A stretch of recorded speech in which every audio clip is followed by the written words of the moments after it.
Take three. What's going on? It's R&R Trains here, and I'm Russell. I didn't follow the instructions somewhat.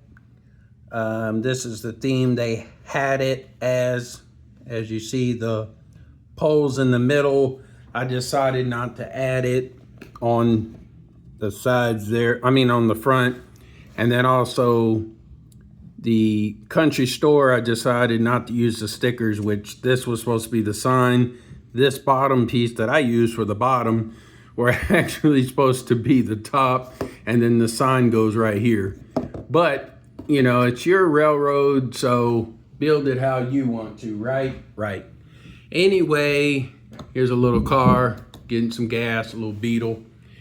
That gives you generally an idea of what size, how small the gas pumps are, but it's HO scale, so it's okay. But yeah, 1 to 10, talking just on the building, say that past twice, but anyway, 1 to 10, I definitely would rate it a 6.5 because I got big fingers, and you try doing these little windows right here. Yeah, it wasn't fun at all doing those little tiny windows, but I did it basically how I did it. Now, I did use some awfully strong glue. My dad got it at Hobby Lobby, and I gotta warn you, better open a window, turn a fan on, wear a mask if you have to, if you want to use that glue. To me, that glue took a lot longer to dry just doing one piece. So I did just mainly inside of it, I just did the little peg part. Now, mostly this building just had snap-on pieces, like a little groove like this, and then a peg, and it snapped in. So it's actually a pretty cool, clever idea. I have never put something together like that before. Of course, with the factory one, Coal Factory, I didn't put that together. Actually, I had my dad do that one. But I went ahead and tried to see if I can go ahead and try to build this one myself. But the little pieces, you know, like, I don't know what this is called. I guess a sunshade. And then you got the door there, and then you got the green piece there, then another sunshade, and then another green piece right underneath there. Otherwise it would have a big gapping hole there if you didn't put that piece there, which actually I was supposed to put this piece first, then the roof. So, I mean, you got to kind of have fun with your build, and, you know, the instructions on how to put it together, it could have been better, to be honest. The instructions, 1 to 10, I give it a 2.5, and that's me being nice. I mean, it was kind of ridiculous on how you put the thing together. But, you know, I'm still a newbie at this train hobby. And, you know, my parents bought me for my early birthday gift. My birthday's actually tomorrow, Monday, June 8th. I'll be 38. I know, 2 more years I'll be that 40. But anyway, they bought me another HO building, so I can't wait to get that and see how that goes, putting that together. I mean, every building's gonna be different, right? Maybe.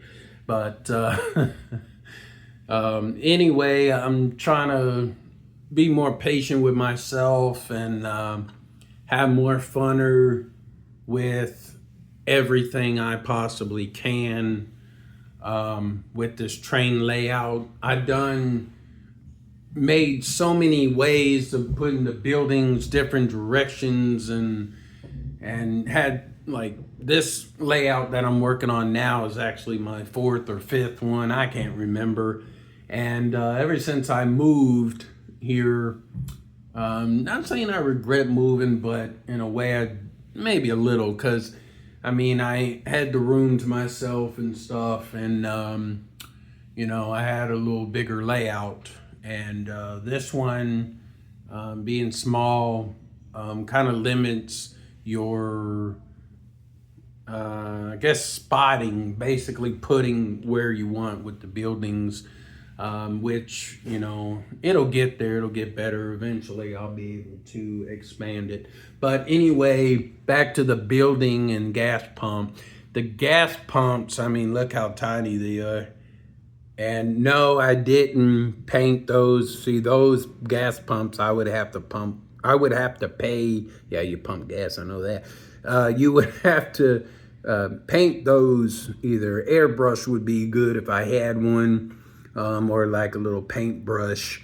But I'm gonna do everything with spray paint. I'll just tape them off. I think I'm gonna do the pumps yellow, and I think around the sides, I'm going to do yellow. I'll just have to tape the door off, tape the windows off.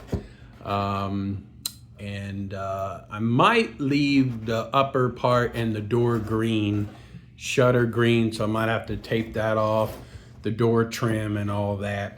Now, I did end up using hot glue for the rest of the parts because it dried faster, and I mean real quick. And yes, it does make it look a little sloppy because if you add too much at one time and not just a dribble, you get these little string things that look like hair. Then you gotta peel those off and then you see that dab of glue right there. So, I mean, but a little paint will cover that up nicely, and other things I do to it in the future. Because I'm sure whatever color I paint it, I'm just gonna paint it. And then probably change it later on. But yeah, I'm gonna figure this out, and I'm actually gonna use boxes to make my parking lots and my roads. But Monday, I actually have some sheetrock putty coming in sometime Monday, and I'll be using those over the cardboard because I really don't want it on the main table. So that'll be another video. But anyway, thanks for listening to me yip yap and jaw jack ing. And rail on, folks, and no matter what models putting together put you through, definitely try not to rush it. It actually took me 2 hours to actually do because I wanted to take my time, and I still somewhat missed parts. And I looked at the instructions only 16,000 times before putting any piece. But I guess if that was true, I would have done it the right way, the way the instructions did it. But yeah, I'm gonna keep going, and I can't wait to get that other building and see how that goes. All right, so later, y'all.